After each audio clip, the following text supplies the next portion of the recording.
Bayangkan kegelapan yang begitu pekat sehingga cahaya lampu kereta Anda seolah-olah ditelan mentah-mentah oleh kabus malam. Jam di papan pemuka menunjukkan tepat pukul 3 pagi. Di kawasan bandar, ini mungkin waktu untuk tidur nyenyak. Tetapi di Jalan Ladang Ulu Yam, ini adalah waktu yang dikenali sebagai witching hour. Penduduk tempatan percaya bahwa pada detik inilah hijab antara dunia kita dan dunia gaib menjadi senipis kulit bawang. Tenaga-tenaga yang tidak sepatutnya wujud mula merayau, mencari peluang untuk berinteraksi dengan manusia yang tersesat. Bagi sebuah keluarga muda yang hanya berniat untuk pulang ke rumah dengan cepat, keputusan untuk melalui jalan ini bakal menjadi satu kesilapan yang menghantui hidup mereka selamanya. Pernahkah Anda memandu sendirian di jalan sunyi dan tiba-tiba bulu roma Anda meremang tanpa sebab? Perasaan itu bukan mainan minda. Itu adalah amaran bahwa Anda sedang diperhatikan. Malam itu bermula seperti malam-malam biasa bagi Azlan.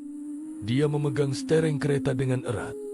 Matanya tajam Cuba menembus kegelapan malam yang seolah-olah tidak berpenghujung. Di tempat duduk penumpang hadapan, istrinya Sarah sedang lena dibuai mimpi. Keletihan selepas seharian melawat saudara mara di kampung. Di kerusi belakang, bayi lelaki mereka yang baru berusia 6 bulan, Adam, tidur nyenyak di dalam kerusi keselamatannya. Mereka dalam perjalanan pulang ke Kuala Lumpur. Sebuah perjalanan rutin yang sepatutnya membosankan dan selamat. Namun, takdir malam itu ditentukan oleh satu notifikasi mudah dari aplikasi navigasi. Lebuh raya utama dilaporkan mengalami kesesakan truk akibat kemalangan lori, dan laluan alternatif yang dicadangkan adalah melalui Jalan Ulu Yam. Azlan yang hanya mahu sampai ke rumah dan merehatkan badan, memilih jalan pintas itu tanpa berpikir panjang tentang reputasi jalan tersebut. Pada waktu lewat malam, pada mulanya perjalanan itu lancar walaupun sunyi. Namun, sebaik sahaja kereta mereka meluncur masuk lebih dalam ke perut jalan ladang yang berliku itu, suasana mula berubah secara drastik. Pokok-pokok hutan simpan yang tinggi menjulang di kiri dan kanan. Jalan kelihatan seperti gergasi tua yang membongkok dahan-dahannya. Yang panjang, sikunekan tangan kurus yang Cuba menggapai bumbung kereta mereka. Kabus tebal mula turun dengan pantas, membatasi pandangan Azlan kepada hanya beberapa meter di hadapan. Cahaya lampu tinggi keretanya tidak memantul. Sebaliknya, serap ke dalam kegelapan hutan yang purba itu. Tiada satupun kereta lain yang kelihatan di jalan itu. Hanya mereka bertiga, terasing sepenuhnya dari dunia luar. Ketenangan di dalam kabin kereta tiba-tiba pecah berkecai. Adam yang tadinya tidur lena tanpa gangguan tiba-tiba terjaga dan mula merengek. Rengekan itu bukan rengekan lapar atau tidak selesa, tetapi ia perlahan-lahan bertukar menjadi tangisan histeria yang nyaring dan menakutkan. Sarah tersentak bangun dalam keadaan mamai. Matanya membulat kebingungan melihat anaknya yang menjerit sioliala sedang kesakitan. Dia Cuba memujuk, memeriksa lampin, dan memberikan susu.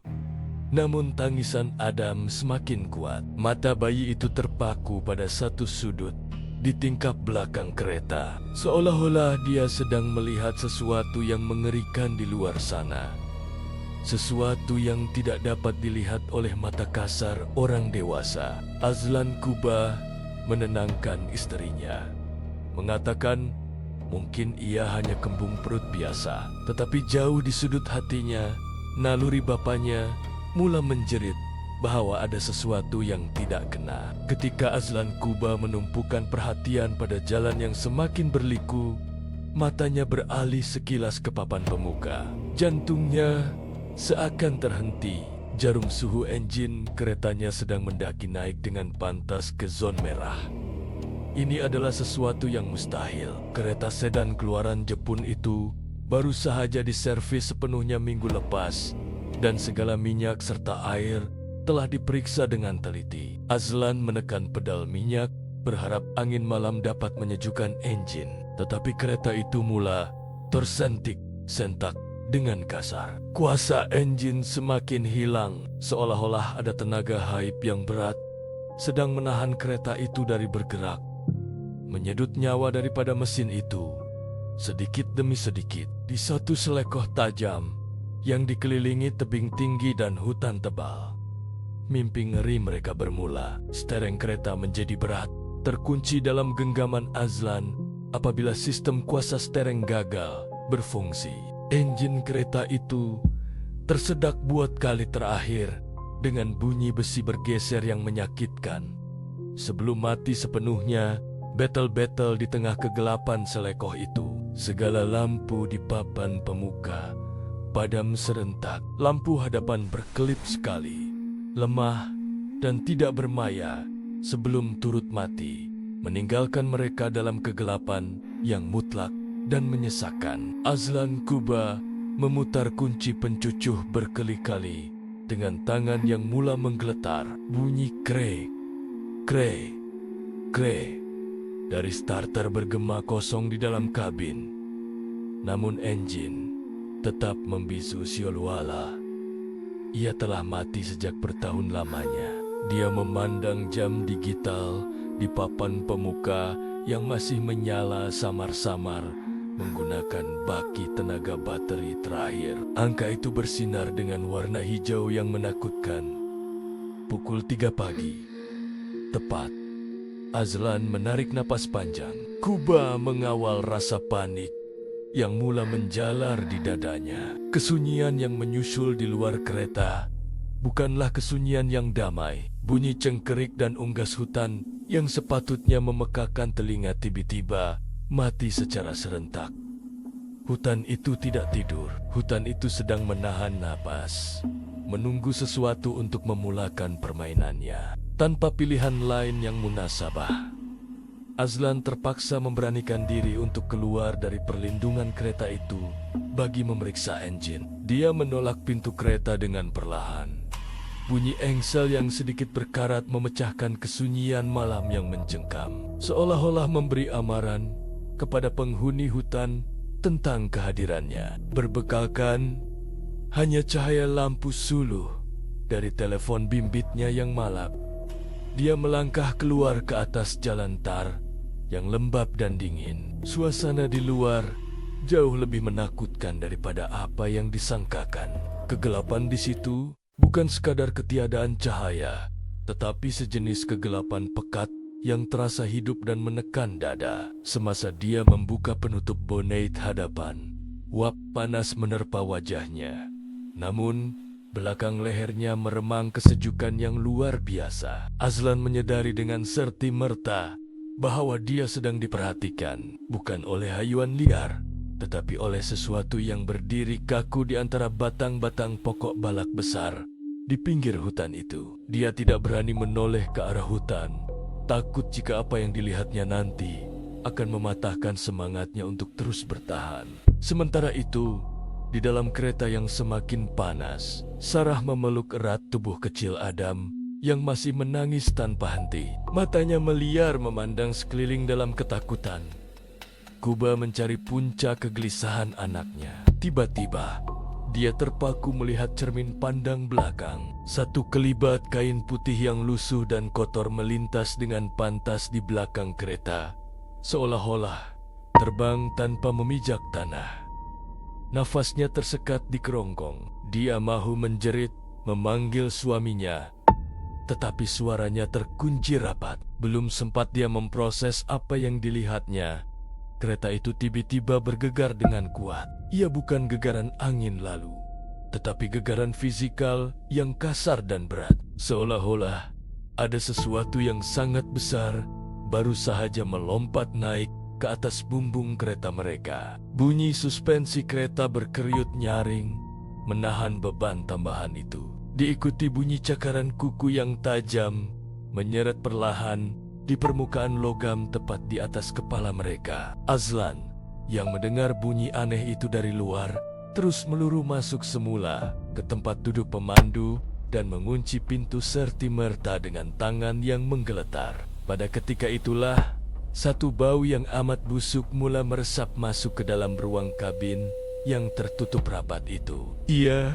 adalah campuran bau bangkai yang telah lama mereput dan bau hanyir darah segar yang meloyakan tekak. Satu bau yang tidak sepatutnya wujud di kawasan hutan simpan yang bersih. Ada menjerit semakin kuat dan melanting-lenting, seolah-olah kesakitan akibat kehadiran tenaga negatif yang menyesakan itu. Kemuncak ketakutan mereka berlaku apabila satu cap tapak tangan berlumpur tiba-tiba muncul di cermin tingkap sebelah pemandu. Cap itu terbentuk dari luar, perlahan-lahan, seolah-olah ada tangan gaib yang sedang menekap di situ. Lumpur itu berwarna kemerahan, seperti tanah kubur yang basah.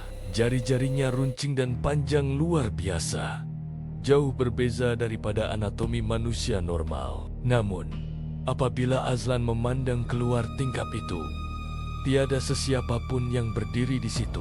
Hanya kegelapan malam yang kosong dan kabus yang berpusar. Dalam keadaan panik yang memuncak, Azlan memejamkan matanya ropet-ropet sambil memeluk istri dan anaknya di tengga-tengga tempat duduk hadapan.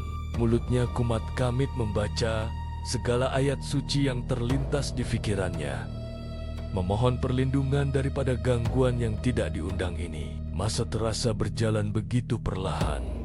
Setiap saat menyiksa jiwa mereka, bagaikan berjam-jam lamanya. Gangguan itu berterusan dengan bunyi ketukan bertalu-talu di sekeliling badan kereta. Seolah-olah mereka dikepung oleh sekumpulan entiti yang marah dan ingin masuk. Namun, sebaik sahaja jam digital di papan pemuka bertukar angka dari jam 3:29 pagi kepada jam 3:30 pagi. Segala gangguan itu berhenti secara mendadak. Bunyi cengkerik kembali kedengaran. Tanpa disentuh, enjin kereta tiba-tiba menderam hidup dengan lancar, dan lampu hadapan kembali menyala terang, menyuluh jalan kosong di hadapan. Seolah-olah izin untuk lalu telah diberikan selepas tempo gangguan tamat. Tanpa membuang masa walau sesaat, Azlan menekan pedal minyak sekuat hati, memacu kereta itu meninggalkan kawasan laknat tersebut tanpa berani menoleh ke belakang lagi. Mereka memandu dalam diam 1000 bahasa sehingga sampai ke kawasan stesen minyak yang terang digombak. Walaupun tubuh mereka selamat, jiwa mereka masih terguncang dengan trauma yang mendalam. Apabila Azlan keluar untuk memeriksa kereta di bawah cahaya lampu jalan yang terang, lututnya hampir longlai